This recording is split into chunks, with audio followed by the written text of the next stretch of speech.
Salut à tous, c'est Pank Channel, bienvenue sur cette vidéo qui aujourd'hui va parler de temps. Le temps, c'est hyper important dans le travail d'accompagnement, dans le travail personnel, et il est parfois un peu difficile de se dire, punaise, ça risque de durer un peu longtemps, mon pathos, mon malaise, mon mal-être, tant que ça rentre pas dans des états hyper dark et dépressifs.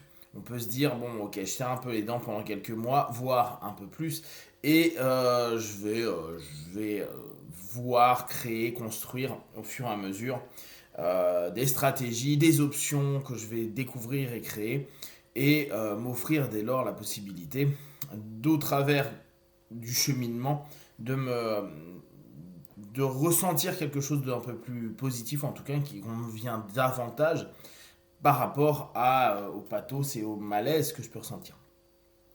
Ce qui est assez intéressant à constater, c'est que la plupart des personnes qui font des thérapies brèves, bah, eux, le temps, c'est pas trop leur copain.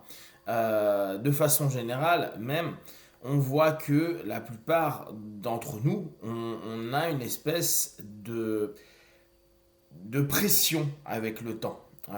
Et ça peut être lié à plein de choses. On en a déjà parlé par rapport aux lignes du temps, où parfois il y a une espèce de ligne du temps en accordéon, on n'arrive plus à vraiment euh, séparer le passé du présent.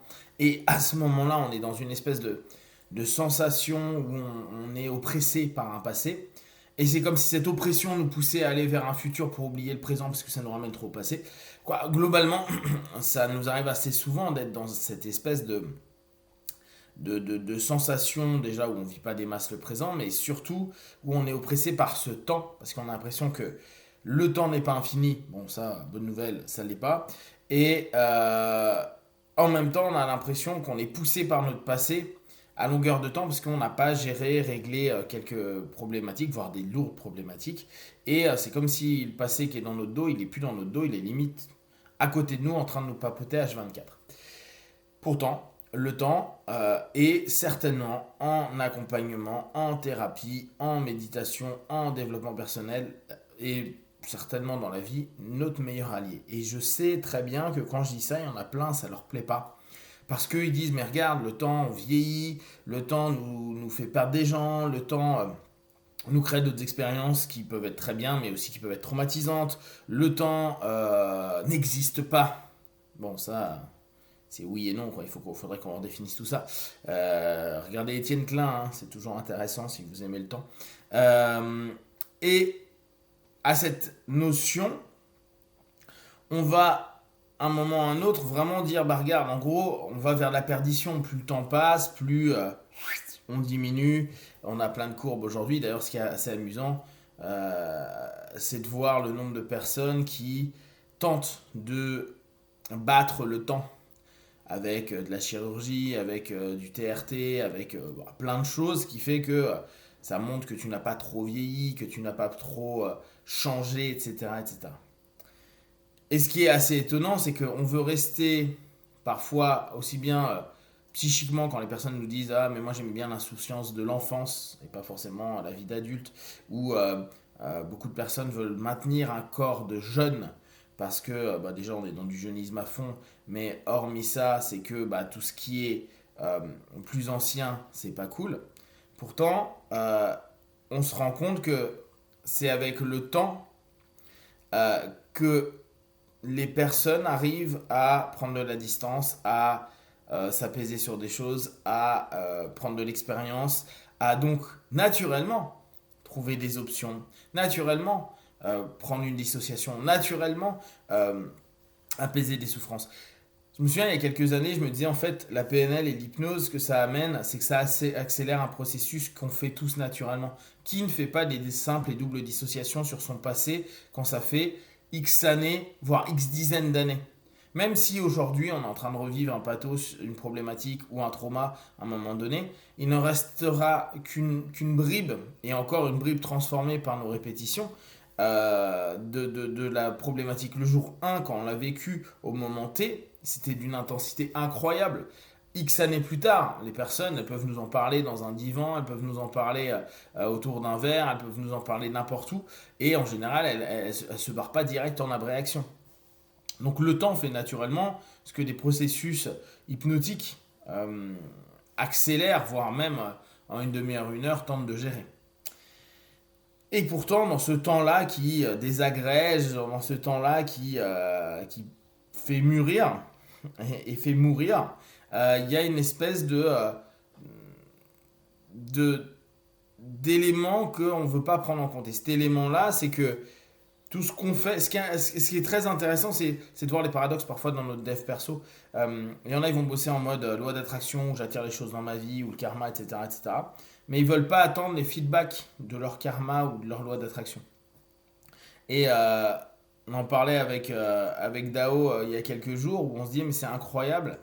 Lui et moi en l'occurrence, plus plus le temps passe, et plus on se dit, mais c'est incroyable, tout ce qu'on a fait avant nous ramène plein d'opportunités aujourd'hui, mais des trucs inconcevables, incroyables, euh, où on se retrouve dans des endroits qui n'étaient pas du tout prévus initialement. Là, on prenait l'exemple, pour ceux qui connaissent un petit peu, hier il y a eu le premier événement de MMA en France, donc du Bellator en France. Donc premier sur le sol français, quoi, le deuxième, et on va dire factuellement le premier. Et on a, on se disait, mais comment nous on se retrouve à cet endroit-là, alors qu'on était des petits gars qui s'entraînaient il y a 25 ans à cette discipline-là, qui était interdite en France. Et là, on se retrouve invité pour l'un et pour l'autre dans le staff d'arbitrage à faire des choses et à se retrouver dans une ambiance et dans un endroit qui n'était pas du tout prévu il y a 25 ans et dans lequel on ne sait même pas pourquoi, de cause à effet, ce soir-là, on se retrouve là, à cet endroit-là, dans le premier événement sur le sol français depuis le MMA légalisé.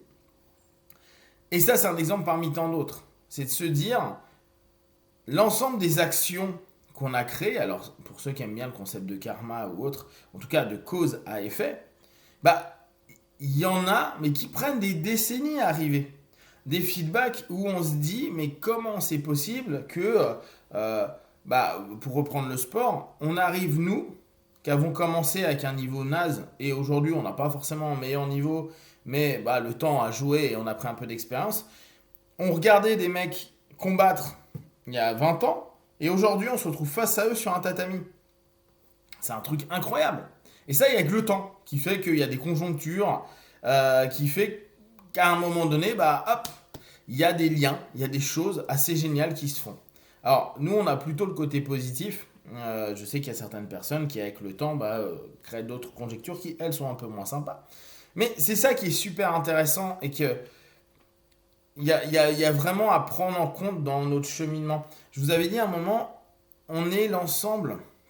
On est aujourd'hui sur l'ensemble des expériences et des pensées qu'on a pu mettre en place. Je vous l'avais expliqué dans Loi des attractions, où au bout du compte, quand aujourd'hui vous êtes en train de vous gueuler dessus, à vous dire ah mais je suis une merde, je suis pas ceci, je suis pas cela, dites-vous que c'est l'ensemble des pensées, des actions, des décisions que vous avez mises en place par le passé qui fait qu'aujourd'hui à ce moment T, vous êtes comme ça, physiquement, émotionnellement, intellectuellement et puis matériellement parlant. Donc c'est le temps qui fait qu'aujourd'hui on en est là. Alors si on n'est pas satisfait de ce qu'on a, ce qu'on est, ce qu'on fait, faut peut-être s'interroger à ce qu'on a fait du temps à chaque fois et pas se dire oui mais depuis 15 jours je travaille sur mes méditations ou depuis un an je suis à fond à faire du yoga. Regardez sur une décennie, 2 décennies, regardez à long terme. Je sais que souvent Boupsette, elle m'engueule, elle me dit mais ouais mais on pourrait faire ça là. Je dis oh non non, ça va nous prendre 5-10 ans. Et elle me dit non mais tu regardes à 5-10 ans c'est n'importe quoi. Je dis bah si, moi je me dis que les choses prennent du temps. Alors peut-être que je vais partir avant et que les choses que j'avais et que j'aurais bien aimé faire aboutir n'aboutiront pas. Ça aussi c'est le jeu du temps. Mais au bout du compte, prendre en compte et accepter le temps devient hyper apaisant parce que quoi qu'il arrive, il y a des choses qu'on peut accélérer mais tellement peu. Et ce que l'on tente de bien faire dans le maintenant peut nous donner des feedbacks dans 20, 30, 40 ans, si on est encore là. Et ça, on ne s'y attend pas. C'est parfois pas du tout prévu. Parfois, c'est très structuré. Mais il y a beaucoup de choses non prévues. Donc, autant faire au mieux dans le présent. Et au mieux, ça ne veut pas dire bien, parfait, excellent. Juste au mieux. Et restez open pour les différentes opportunités que la vie et le temps nous offrent, parce que ça peut être assez impressionnant de voir les différents feedbacks et c'est très amusant. Si vous avez des questions et des remarques, partagez-les sur Facebook, YouTube, j'y répondrai le plus rapidement possible. Et comme d'habitude, ne prenez que ce qui est bon et juste pour vous. Testez, observez, analysez et concluez. Be one.